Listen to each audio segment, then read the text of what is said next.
구약 시대를 보면 구약 시대의 이스라엘 백성들은 하나님의 백성이라고 하면서 또한 하나님의 종이라고 이렇게 말씀을 했습니다. 그런데 구약 시대의 하나님의 종이라고 하는 것은 하나님과 가까운 관계인 것만은 틀림이 없지만은 하나님과의 관계에서 두려움을 가지고 있는 그런 관계일 수밖에 없었습니다. 그런데 하나님께서 인간의 죄의 문제를 해결하시고자, 인간에게 영원한 생명을 주시고자, 그리고 마귀를 멸하시고자 하나님의 독생자 예수 그리스도를 이 땅 위에 보내시고는 예수 그리스도께서는 하나님의 뜻대로만 사셨기 때문에 하나님의 거룩한 종이라고 예수 그리스도를 말씀했습니다.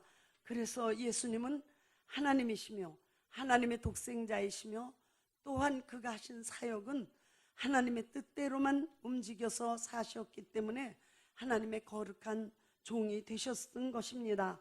그리고 이제 예수 그리스도 이후 우리 한 사람 한 사람 예수 믿는 사람을 놓고 하나님께서는 하나님의 자녀라고 인정해 주시고 하나님의 자녀로 우리를 받아주신 것입니다. 그래서 우리는 하나님의 자녀가 되어서 권리를 가지고 삽니다. 그렇지만 하나님의 자녀로만 사는 것이 아니고 하나님의 우리를 향한 간절한 뜻은 우리도 하나님의 종이 되기를 원하시는 것입니다. 하나님의 뜻을 따르는 예수 그리스도와 같이 하나님의 뜻에 맞추어 사는 하나님의 종이 되기를 소원하고 계시면서 참된 하나님의 종을 또한 예수 그리스도의 제자라고 표현하고 계십니다. 저는 오늘 우리 공동체가 예수 그리스도의 분명히 제자일 것이다 라는 믿음을 가지고 정말로 하나님의 뜻을 따라 사는 공동체이다, 하나님 말씀 앞에 순종하는 공동체이다 라는 어떤 믿음을 가지고 그리고 자긍심을 가지고 말씀을 생각해 보려고 하는 것입니다. 우리는 지난 시간에 우리가 함께 생각했듯이 우리는 분명히 성령님을 우리가 거듭날 때 받았습니다. 그리고 그 성령님을 알리고 또 알리고 또 알리고 성령님을 사용하는 사람입니다. 우리는 분명히 믿음이 있는 사람이고 그 믿음을 사용하는 사람들이고 예수 이름이 있는 사람이고 예수 이름을 사용하여서 우리는 신앙의 작품을 만들자, 각자 자기에게 신앙의 작품이 있어야 될 것이라고 했습니다. 그러므로 어떤 분은 아마 기도의 제자이실 것입니다. 기도하는 일에 부름받아서 기도하는 일을 계속 하시는 분이 계시고, 우리 공동체에는 어떤 분은 또한 찬양의 제자가 되셔서 찬양함으로써 하나님의 뜻을 따르시는 분도 계시고, 전도의 제자가 되셔서 하나님의 뜻을 따르는 예수님의 제자 노릇을 하고 계시는 분들이 있으실 것입니다. 하여튼 우리 공동체는 예수님 다시 오시는 때를 향해서 달려가고 있는 이때에 정말로 예수님의 제자의 공동체로서 하나님께서 영광 받으실 것을 믿는 것입니다. 예수님은 공생애를 시작하시는 처음부터 복음을 전하시면서 하신 일이 제자를 부르시는 일을 하셨습니다. 예수님은 제자를 부르시고 그 제자와 함께 있으시고 그 제자들을 일일이 양육하시는 일부터 시작하신 분이십니다. 제자를 부르셔서 3년 동안 교육을 시키시고 훈련을 시키셨습니다. 그리고 예수님은 예수님이 이 세상을 떠나신 다음이라 할지라도 바로 예수님이 키우신 그 제자를 통하여 그 제자들로 하여금 예수님이 하셨던 말씀과 예수님이 가르쳐 주셨던 천국의 모든 일들을 감당하기를 원하고 계셨던 것입니다. 그래서 예수님은 마지막에 제자들에게 성령을 받으라고 말씀하시고 성령 충만을 받은 제자들을 통해서 평신도 교회가 세워지게 하시고 전도가 이루어지게 하신 것입니다. 그래서 저는 오늘 말씀을 마가복음 3장 13절 14절을 보겠습니다. 짧은 말씀이니까 우리 다 같이 한번 읽어보시도록 하겠습니다. 큰 소리로 읽어보시도록 하겠습니다. 시작.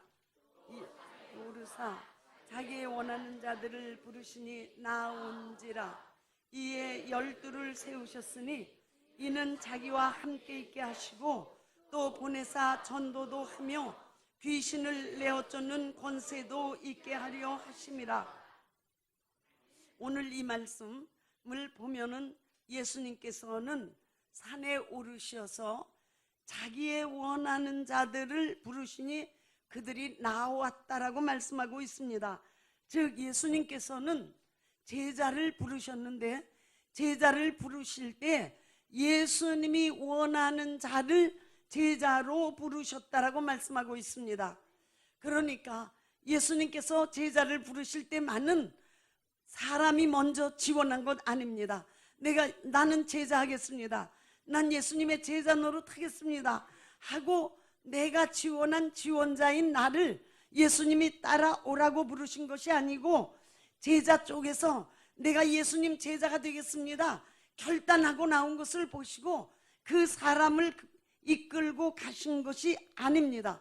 예수님의 제자만은 사람 쪽에서 원해서 된 것이 아니고 예수님께서 원하는 사람을 제자로 부르셨다라고 말하고 계신 것입니다. 즉 예수님은 예수님의 제자는 예수님의 의지를 가지고 예수님이 그 의지를 사용해서 제자로 부른 사람들이 제자가 되었다는 것입니다. 예수님 당시에 많은 사람들이 예수님을 따랐습니다. 누가복음 12장 1절 이하에 보면 무리 수만 명이 모였다라고 말하고 있습니다.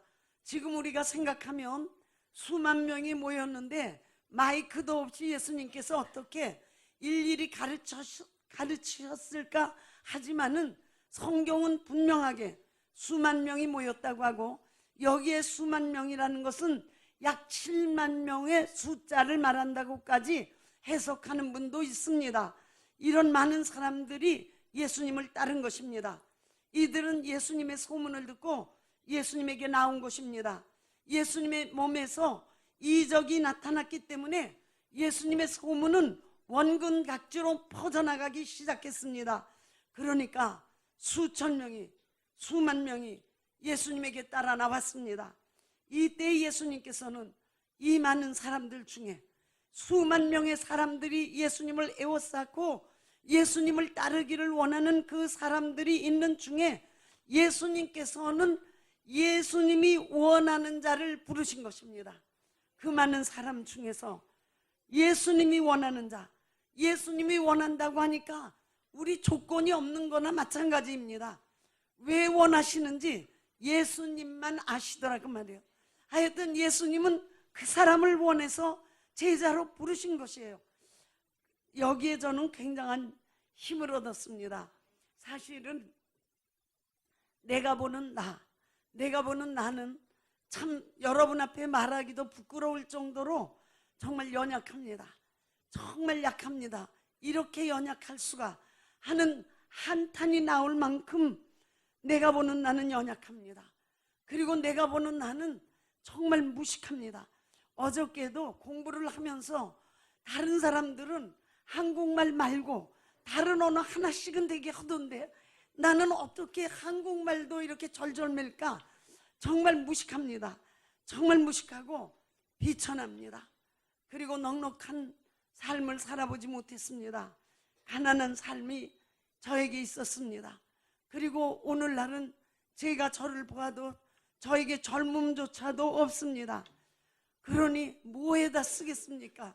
어떤 때에 생각하면 이 세상에서 나를 필요로 한다고 하는 사람이 단 한 명이나 있겠는가? 참 안타까운 모습이 내 모습입니다. 그런데 놀라웠게도 예수님은 나를 원하고 계셨던 것입니다. 아마 나는 그렇게 생각했습니다. 예수님은 내가 무식하기 때문에 나를 원하셨을 것이다. 내가 유식했으면 순종했겠는가? 내 이론을 세웠지, 내 학문을 세웠지, 내 학문을 가르쳤지, 내가 어떻게 성경을 그대로 말할 수 있었겠는가? 예수님은 내가 무식한 것을 원하실지도 모르겠다. 무식한 그것이 오히려 나에게는 자랑이 될 수 있다는 것, 정말 그런 걸 깨달았습니다. 내가 연약하기 때문에 예수님은 나를 원하셨을 것이다. 내가 강했으면 이렇게 예수님 앞에서 예수님만 따르려고 몸부림을 쳤겠는가? 내 힘으로 살아보려고 했겠지. 그런데 내가 연약해서 예수님은 나를 원하셨구나. 내가 비천하고, 심지어 지금은 나는 젊음도 없기 때문에 이 세상에서 바라고 있는 소망은 복음 외에는 아무것도 없습니다. 욕심을 가질래도 가질 힘도 없습니다. 어떤 것을 해보려도 해볼 힘이 없습니다. 그래서 오히려 예수님은 예수님만은 나를 원하셨구나. 저는 그렇게 생각하고 오늘 이 말씀을 읽으면서 예수님이 원하는 자를 부르신 것이 얼마나 감사하던지, 예수님이 나를 원하셨다는 것이 나에게 얼마나 자존감을 다시 살려주던지 정말로 너무너무 감사했던 것입니다. 우리가 보는 나, 내가 보는 나, 그러나 예수님이 보는 나, 그것은 다른 것을 깨달았습니다. 그래서 저는 오늘 생각했습니다. 묵상했습니다. 예수님이 원하는 자를 부르셨으니 무조건 나를 부르신 것은 확실한데, 여러분 각자도 여러분이 보는 여러분이면 예수님이 부르실 것 같지 않은데, 예수님은 여러분에게서 오히려 부르시는, 원하시는 것을 여러분에게서 찾으신 것이 아닌가. 그래서 여러분을 부르셔서 어떤 분은 기도의 제자가 되기도 하고, 어떤 분은 찬양의 제자가 되기도 하고, 어떤 분은 전도의 제자가 되기도 한 것 아니겠는가 그 말이에요. 정말 예수님은 우리가 하나님 뜻만 따르려고 하면, 예수 그리스도에게 순종만 하려고 하면 그런 사람을 부르셨구나. 믿음 있는 사람을 부르셨구나. 그래서 달란트 비유와 연결이 되었습니다. 우리는 성령을 알고 믿고 영접하고 성령을 사용하기 때문에, 우리는 믿음이 있는 사람이기 때문에, 그렇기 때문에 우리는 예수 이름을 알고 있기 때문에 우리를 부르셨을 수도 있겠다. 정말 그래서 예수님이 원하는 자는 하나님의 뜻에 합당한 자가 될 것이다. 믿음의 사람들일 것이다. 하나님을 원망하지 않는 사람일 것이다. 예수님을 위해 정직하게 희생하는 자를 부르셨지 않겠는가 생각하고 또 생각을 했습니다. 나를 생각을 한 것입니다. 예수님 당시 예수님의 제자들은 죽도록 충성하고, 그리고 결국은 순교까지 해야 하는 사람들이었습니다. 그러므로 그런데도 불구하고 그들은 어떤 일이 있어도 예수님을 원망하지 않는 자가 된 것입니다. 그래서 예수님의 제자의 길을 끝까지 걸어갈 수 있었던 것입니다. 정말로 예수님을 원망하지 않는 자, 하나님을 원망하지 않는 자, 이것이 예수님이 원하는 자가 되실 것이라고 저는 생각하고 있는 것입니다. 비록 말로라도 원망만은 하지 말아라, 성경에서 말씀하고 있기 때문에, 비록 고린도전서 10장 10절에 원망하면 다시는 길이 없다고 말했기 때문에 원망만은 하지 말자. 말로라도 원망하지 마라. 원망하는 것은 회복할 수가 없다는 것입니다. 예수님께서는 복음은 절대로 변덕 떨지 않는 사람에게 맡기시지 않을까. 변덕 부리지 않는 자에게 그냥 꾸준히 예수님을 따르려고 하는 사람을 부르고 계신 것 아니겠는가. 그리고 예수님을 위해서 정직하게 희생하는 자, 그런 사람을 예수님은 찾고 계신 것 아닌가. 예수님 제자가 처음에 12명이 예수님 원하는 자로 불리움을 받았습니다. 그런데 11명은 직업을 가진 사람들입니다. 어부고 자기 소유의 배도 있고 그물도 있고 한 사람이고, 예수님을 판 가롯 유다만이 직업이 없는 자였습니다. 직업이 없는 가롯 땅이라고 하는 곳에서 이 유다가 살다가 직업이 없어서 헤매다가 예수님께로 왔는데 예수님이 원하는 자로 뽑혔어요. 그것도 생각해 보니까 예수님은 죽으셔야만 했고, 그래서 가롯 유다를 원하셨구나. 그래, 가롯 유다를 원해서 뽑으신 건 확실해요.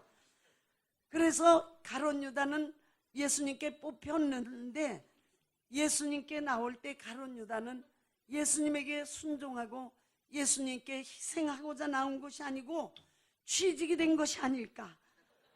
무직자니까 취직이 되어서 야, 이게 정말 이적도 일어나고 놀라운 일도 일어나는 이 일에 내가 취직이 되어서 거기에서도 또 거기에 재무 담당이에요. 재무 담당이니 얼마나 취직 자리 중에서도 요직을 맡았는가 말이에요. 그러니까 취직이 된 것이었기 때문에 예수님께 나와서 결국은 예수님이 원하신 자가 되었지만은 예수님을 팔아먹을 자로 원하신 자가 되어버리고 만 것이 아닌가. 오늘날 사역자들도 저는 보면서 그렇습니다. 저들이 사역자들이 왜 되었을까? 취직한 것 같다. 취직한 것 같다. 그러면 왜 시시하게 이런 데 취직했을까? 목사로 취직해봐야 돈 별로 벌지 못하는데, 목사로 취직해서 진짜 돈 별로 못 벌거든요. 취직한 것이 아닐까. 예수님이 원하는 자는 취직하듯 왔으면 예수님을 배반할 수도 있을 수 있어요. 정말로 예수님이 원하는 자면 예수님을 위해 정직하게 희생할 수 있는 자가 되어야 되지 않나 생각을 한 것입니다. 다른 제자들은 배가 있는 자들이고 자기 소유가 있는 자들인데 자기 소유를 버리고 나왔습니다. 희생하고 나온 것입니다. 그렇게 예수님의 제자들은 이 세상에서 자기 삶을 희생하고 예수 그리스도의 일을 하는 사람이 되는 것입니다. 이와 같이 예수님께서 원하시는 자 그들을 불러 제자로 삼으셨고 제자를 부르신 목적을 분명하게 가르쳐 주고 계십니다. 부르실 땐 원하는 자를 부르셨다고 하시고, 그러나 불러놓으시고는 왜 불렀다는 것 가르쳐 주고 계신 것이에요. 부르실 땐 내가 원해서 불렀어, 내가 너를 원하기 때문에 너를 불렀어라고 말해서 자존감을 가졌어요. 야, 예수님이 나를 원하셨구나. 정말 나는 아무것도 아닌데 예수님이 원하시는 자가 나였구나. 정말 그 긍지가 얼마나 놀라웠게 감사가 되었겠습니까? 정말 대단했습니다. 그런데 예수님께서 오늘 말씀을 보시니까 불러놓고 우리에게 하시는 말씀이 있어요. 거기에 말씀이 첫째, 예수님과 함께 있게 하시며, 이것이 부르신 이유예요. 우리를 원하신 이유, 예수님과 함께 있게 하시려고 우리를 부르셨다. 이건 참 좋죠. 그렇죠? 함께 있는 거 참 좋죠. 그 다음에 두 번째 말씀하셨어요. 보내서 전도도 하게 하시며, 거기까지 그래도 괜찮죠. 보내서 전도도 하게 하시며, 그런데 세 가지를 주셨는데 세 번째는 귀신을 내어 쫓는 권세도 있게 하려 하심이라. 예수님 말씀에 제가 하는 거 아니에요. 예수님 말씀이. 그러니까 처음에 내가 너를 원한 이유 알겠니? 내가 너를 원한 건 너하고 함께 있으려고. 아멘 할렐루야죠. 그렇죠? 아멘 할렐루야입니다. 네, 그래서 저를 원하셨군요. 너무 감사합니다. 그런데 두 번째 그러시게 말씀하세요. 너를 보내서 전도도 하게 하시며. 알겠습니다. 가죠 뭐, 가죠. 전도 하겠습니다. 세 번째 또 하나 있다. 귀신을 내어 쫓는 권세도 있게 하시며. 괜찮은 것 같은데 될까? 이와 같이 예수님께서 제자를 부르실 때, 아니 여기에 계신 우리 한 분 한 분을 부르실 때에 예수님이 원해서 부르셨습니다. 아무 조건도 말씀하지 않으셨습니다. 내가 원해서 너희를 불렀다라고 말씀하십니다. 그런데 불러놓고 우리에게 이 시간에 말씀하시기는 세 가지의 목적이 있다고 가르쳐 주신 것입니다. 예수님의 제자는 예수님과 함께 있는 것이라고 말씀해 주고 있는 것입니다. 함께 있다고 하는 것은 모든 행동을 예수님과 함께 한다는 것입니다. 예수님이 당하신 일을 함께 당하는 것입니다. 우리가 막연히 예수님과 함께 있다고 하니까 함께 노는 생각만 하고 있지, 예수님이 주는 것만 생각하고 있지, 예수님과 함께 걸어야 되고 같은 길을 가야 되는 것은 잊어버리려고 하는데, 실제로 함께 있다고 하는 원뜻은 모든 행동을 그분과 같이 할 때 함께 있는 것이라고 말하고 있는 것입니다. 그러므로 예수님이 당한 일도 함께 당해야 하는 것입니다. 그런데 우리 예수님의 공생애가 평탄하지가 않았어요. 예수님의 공생애는 정말로 심히 고통스러운 것이었습니다. 정말로 예수님은 공생의 3년이라는 그 짧은 기간 동안에 많고 많은 고난을 받으셨습니다. 그런데 예수님의 제자, 예수님이 원해서 부르신 한 사람 한 사람은 예수님과 함께 있어야 되기 때문에 이와 같은 고난도 함께 참여하는 자가 되는 것입니다. 제자들이 예수 그리스도의 고난에 참여할 때에 제자들도 힘들었을 것입니다. 성령이 임하시기 전까지는 제자들이 얼마나 고통스러운 생애에 우리가 끼어들었는가 생각했을 것입니다. 우리가 이 고통스럽고 힘든 생애, 손가락질 받아야 되는 이런 생애에 우리가 참여했구나라고 생각을 했을 것입니다. 그래도 예수님의 제자들은 불러주신 것, 예수님이 원해서 불러주신 것이 고마워서 그 마음만은 예수님을 사랑하기 때문에 그래도 그들은 고백했습니다. 주여, 주께서 어디를 가시든지 나는 끝까지 따르겠나이다. 나는 끝까지 따르겠습니다. 베드로 같은 사람은 비록 죽는 데에 이를지라도 이를 피하지 않고 나는 따르겠다고 결심을 하기도 했습니다. 그러나 실제로 이 고난의 길을 함께 걸으면서 사실은 제자들이 처음에는 어디까지나 아마 의리로서 그랬을 것입니다. 그래도 우리 12명이 만나 예수님과 함께 지낸 기간이 어딘데 의리로라도 끝까지 따라가야 되겠지, 의리상 함께 있겠다고 해야 되겠지 라고 해서 예수님께서 바로 제자들을 원하는 대로 부르시고 첫째 조건, 나와 함께 있는 것이다 했을 때 함께 있는 것 아멘 따라 보겠습니다. 의리로 답변했다고 생각이 됩니다. 하여튼 왜 그런가 하면 예수님께서 십자가에 달리시고 고난을 받게 되시자 제자들 다 도망갔어요. 다 도망갔어요. 그 의리의 한계를 거기서 보겠더라고요. 의리로 무슨 소리를 해도 결국은 고난을 같이 넘어가지 않으면 그건 정말 의리는 의리로 끝나는 거예요. 다 도망가 버리고 말았습니다. 그런데 예수님께서 십자가에서 죽으시고 부활하시고 승천하신 다음 성령이 임하시자 제자들은 그때서야 자신들이 받고 있는 고난이 이것이 참 고난, 귀중하고 귀중한 고난임을 깨닫게 되었고 참 고난의 의미를 알게 되었고 그래서 그 고난에 기쁨으로 참여를 하게 된 것입니다. 베드로전서 4장 13절에도 베드로는 말했습니다. 너희가 그리스도의 고난에 참여하는 것을 즐거워하고 또 즐거워하라고 말을 했습니다. 예수님을 배반했던 베드로도 깨닫기 시작했습니다. 예수님과 함께하는 것이 무엇인지를 알게 되었습니다. 예수님과 함께하는 것, 예수님의 사랑을 받는 것이요, 예수님의 그 놀라운 능력을 경험하게 되는 것이지만은 그러나 예수님의 고난도 함께 겪어야 되는 것임을 깨닫고 그 고난이 참 고난인 것을 깨닫고 참 고난이 영광인 것을 깨닫게 된 것입니다.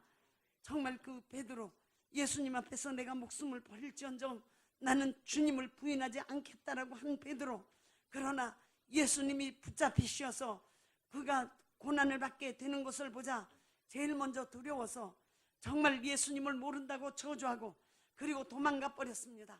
예수님을 3번이나 부인했습니다. 그리고는 그 베드로가 회개하고 성령이 임하시고 성령을 받자 그때부터 참 제자가 되었습니다. 그리고 그부터는 예수 그리스도로 인하여 받는 핍박을 참 고난으로 받아들였기 때문에 베드로는 그 고난의 길을 기쁨으로 걸어가게 된 것입니다. 참 고난이라고 하는 것, 하나님의 뜻을 이루시기 위해서 걸어가야 되는 하나님의 독생자가 겪으신 참 고난, 이 고난을 우리 예수님의 제자들은 사실은 함께 겪는 것입니다. 내가 예수님의 기도의 제자라고 해도, 찬양의 제자라고 해도, 내가 전도의 제자라고 해도, 내가 아주 조그만 일에 부름받아서 제자라고 해도 우리 크리스찬이 받는 고난이 있는 것이며 이 고난이 참 고난이라는 것입니다. 그래서 이 고난을 깨달은 사도 바울은 골로새서 1장 24절에서 외쳤습니다. 그리스도의 남은 고난이 있다. 그리스도께서 다 이루셨지만은 이것이 이제 사람들에게 전해져 하나님의 뜻대로 인류가 구원받아야 되는 그리스도의 남은 고난이 있는데, 그 남은 고난을 그의 몸된 교회를 위하여 내 육체에다가 채우겠다라고 바울은 외쳤던 것입니다. 우리는 예수님 때문에 조그만 손가락질이 와도 정말 괜히 믿었는가 봐, 괜히 여기에 꼈는가 봐, 여기는 그냥 예수님 얘기만 해가지고 우리를 이렇게 힘들게 만들어 라고 생각하지만은, 사실은 사도 바울은 그리스도의 남은 고난을 그의 몸된 교회를 위하여 내 육체에 채우겠다고 고백을 했습니다. 우리 크리스찬은 예수님이 받은 고난에 남은 고난이 있는 것, 이것이 바로 예수님과 함께하며 전도해야 되는 것임을 깨닫고 우리가 그 길을 걷게 되는 것입니다. 그러므로 예수님의 제자라고 하는 것은 의리상 예수님과 함께 있는 자가 아닙니다. 갈 데가 없어서 예수님과 함께 있는 자가 아니요, 성령에 의해서 예수 그리스도의 고난에 기쁨으로 동참하는 자, 예수 그리스도와 함께 영원히 하는 자가 되는 것입니다.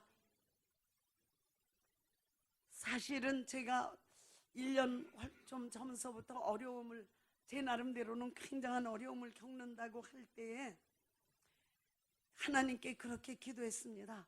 하나님께서 저를 버린다고 하셔도 나는 갈 데가 없어서 그냥 붙어 있겠습니다.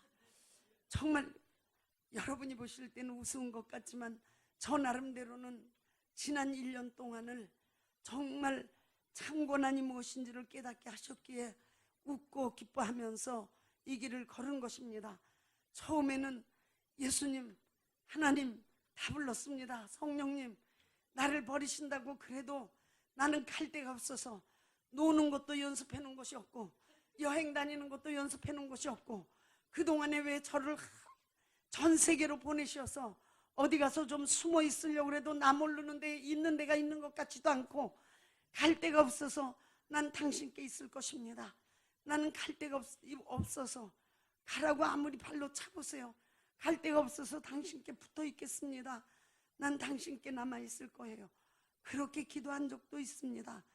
그러면서 저는 그 어려움들이 저에게 깨달음을 주시는, 오히려 예수님이 나와 함께 하시는 축복인 것을 깨달으면서 고난이 참 고난이라는 것이 있다는 것을 알았습니다.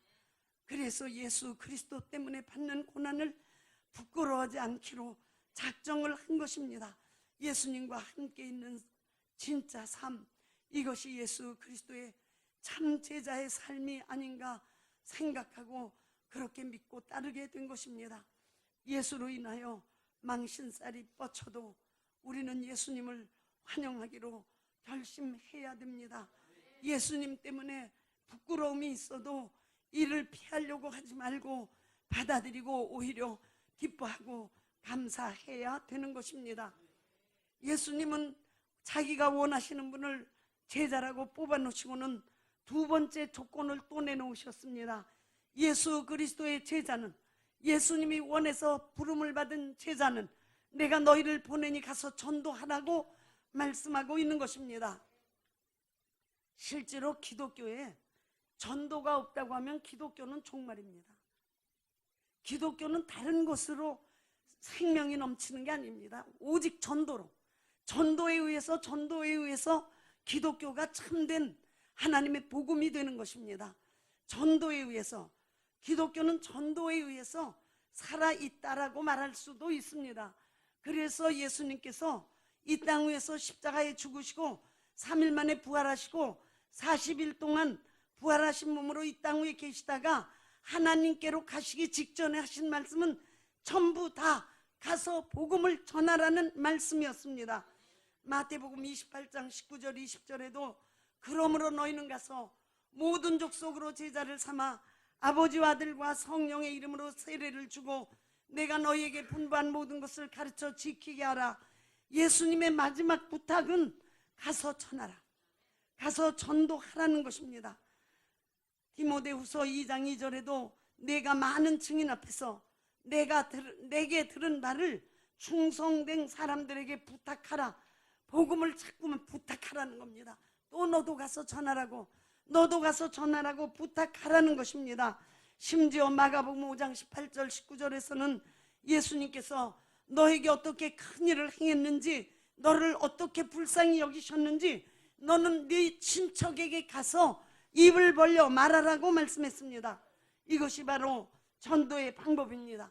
전도의 방법은 우리가 입으로 예수님과 함께 있는 그 기쁨을, 그 감사를, 그 능력을, 그 이적을 입으로 말하는 것입니다.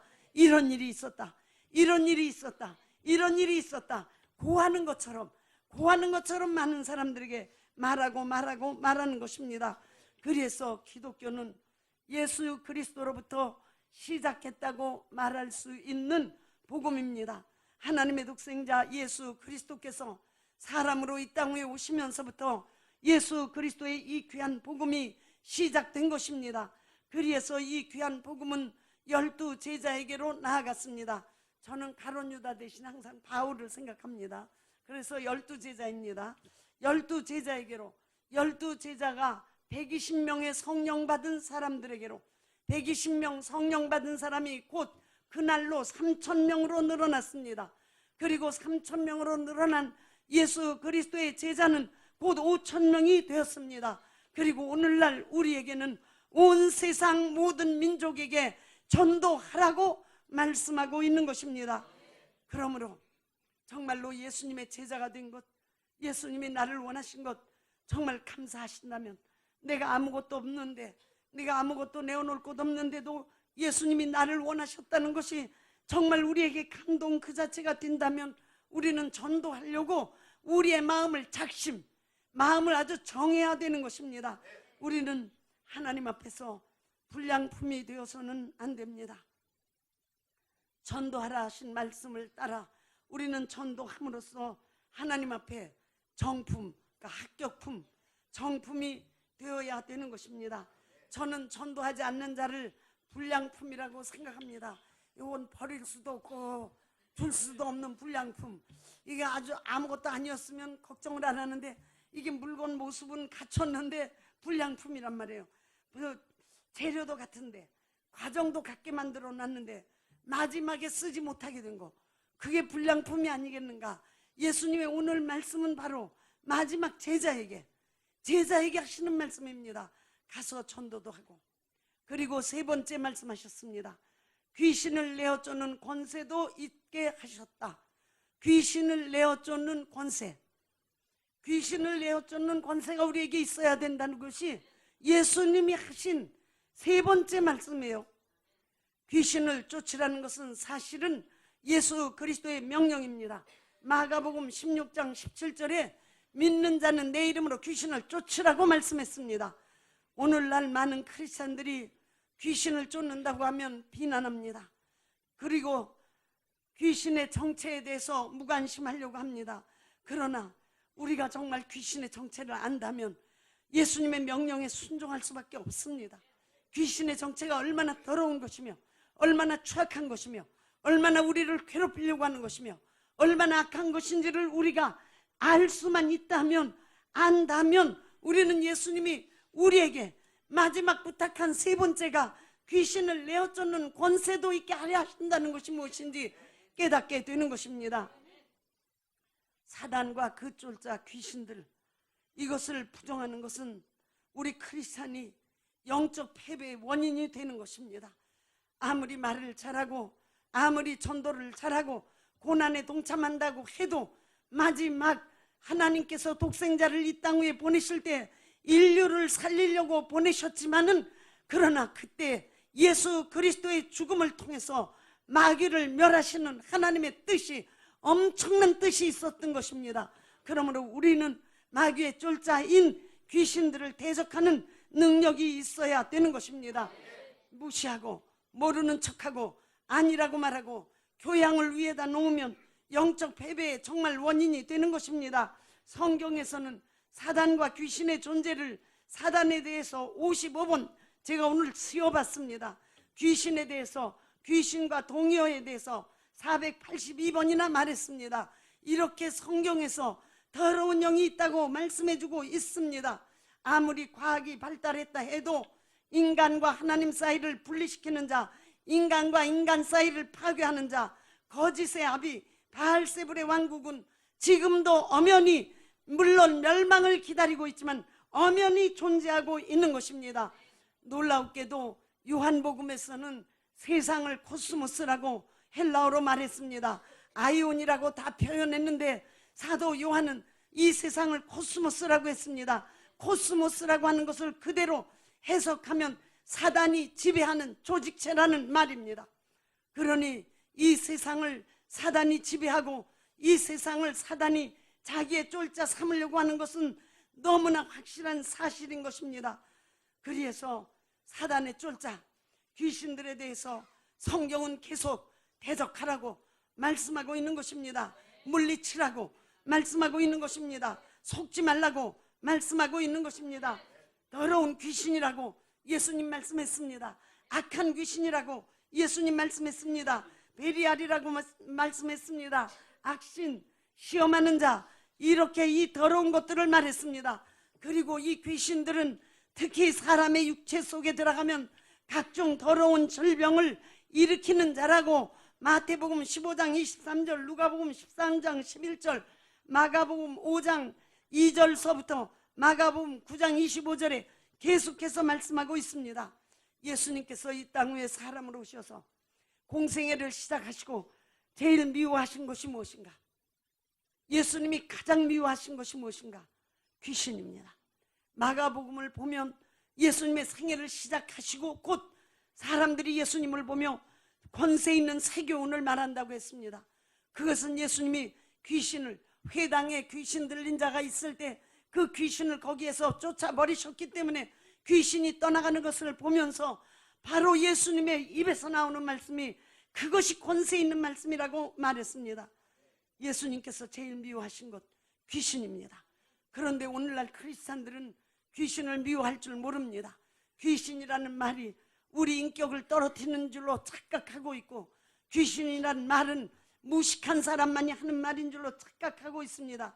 만일에 예수 그리스도의 제자라고 하면서 예수님을 믿는 참 믿음의 사람이라고 하면서 귀신을 알지도 못하고 귀신을 보지도 못하고 귀신을 구별하지도 못하고 귀신을 쫓아내지도 못한다면 어떻게 되는 것인가?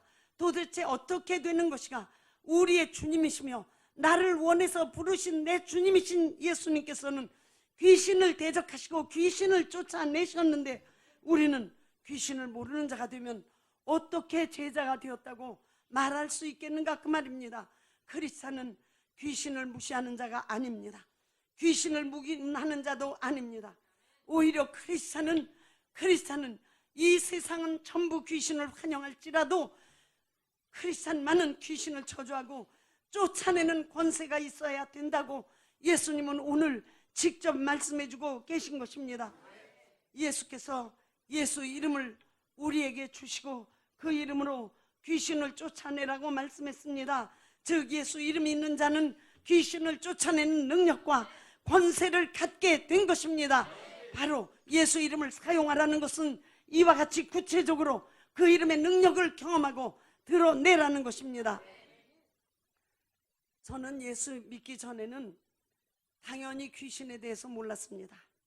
나는 귀신이라는 말을 어쩌다가 들은 것 같기는 한데 그거는 무당들이라고 하는 사람들이 쓰는 독특한 단어인 줄로 알았습니다. 그런데 오히려 예수를 믿고 성경 말씀을 읽고 성경을 사랑하며 읽다 보니까 사단은 하나님의 반역자요 하나님과 원수인 것을 알게 되었고, 귀신은 사단의 쫄자로서 우리 예수 믿는 우리를 괴롭히는 똥파리라고, 성경에 말한 대로 하면 똥파리라고 하는 것을 알게 되었습니다. 여러분 똥파리 보신 분 있어요? 보셨어요? 요즘은 서울에선 똥파리 잘 안 보이죠? 똥파리는 까만색이지만은 거기에 황금빛이 번쩍번쩍 나는 것 같아요. 그렇죠? 그리고 아니 정말로 다리를 보면 똥파리를 딱 다리채로 잡아서 보면 다리가 쫙 나오는데 거기에 털 같은 게 이렇게 쫙 났죠. 거기에 더러운 균을 묻혀다가 사람들에게 옮기는 거 아니겠어요? 똥파리 사랑하는 사람 있어요? 똥파리 곁에 두는 사람 있어요? 그런데 귀신의 이름이 바알세불 똥파리예요.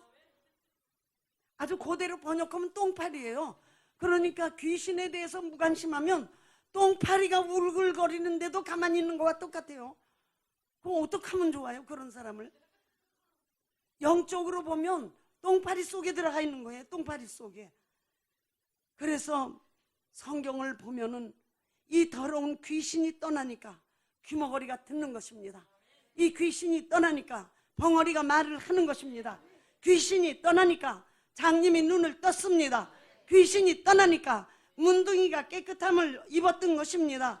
그러니 우리 성도에게 예수 이름을 주신 예수님의 간절한 소망, 이 예수 이름을 통해서 강력한 힘을 너에게 부여했으니 너는 이 똥파리들을 파리채로 잡듯이 때려잡으라는 것입니다. 그러므로 우리 예수 이름을 사용한다고 하는 것은 예수 이름으로 귀신을 쫓아내야 되는 것입니다. 무당들까지도 그들이 떠드는 얘기를 자세히 들어보면 귀신들을 발견해내려고 하는 것이고 그 귀신과 싸우는 것이더라고요. 나름대로 무당은 자기가 가지고 있는 큰 똥파리를 가지고 적은 똥파리들을 쫓아내는 데 쓰고 있는 것이더라 그 말이에요. 그런데 우리 크리스찬은 하나님께로부터 하나님의 이름, 하나님의 독생자의 이름, 예수 이름을 받았습니다. 그런데 왜 우리는 그렇게 하지 않는가? 무당이 아니어서 그렇게 하지 않는 것인가? 아니, 우리는 하나님께서 예수 이름을 주셨습니다. 그리고 정말 예수 이름 앞에만 귀신이 떨고 두려워하는 것입니다. 그런데 내 안에 예수 이름이 있다고 하면 내 앞에서 분명히 귀신은 떨고 두려워할 것입니다. 그리고 떠나려고 할 것입니다. 그리고 더 나아가서 하나님이 내게 주신 예수 이름, 예수 이름에 아주 정말 신묘한 능력이 있는 것은 예수 이름만이 만물을 인격화시킬 수 있는 능력의 이름입니다.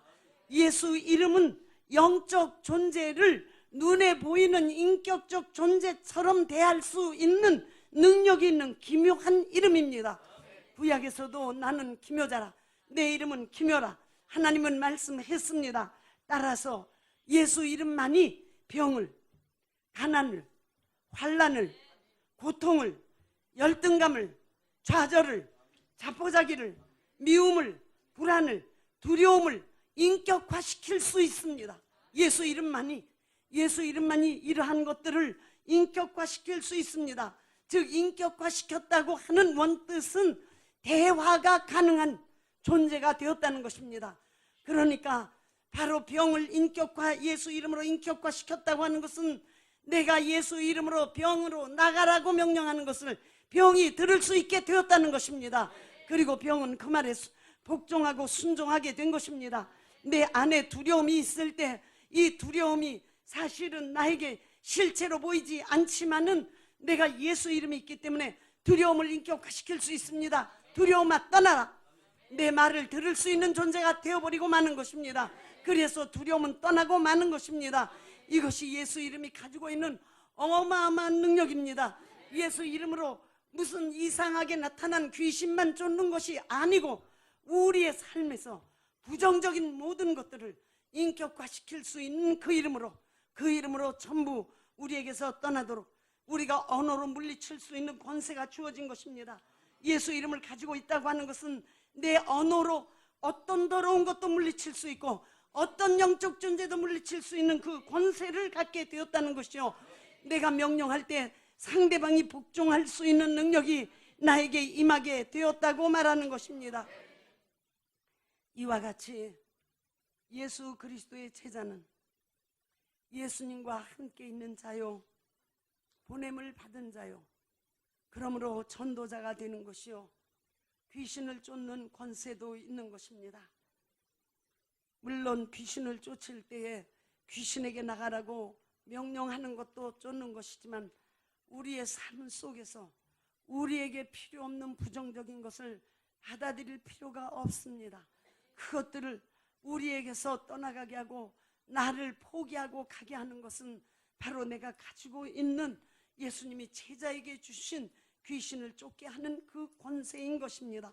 그러므로 귀신을 쫓는 권세가 있는 자가 되었습니다.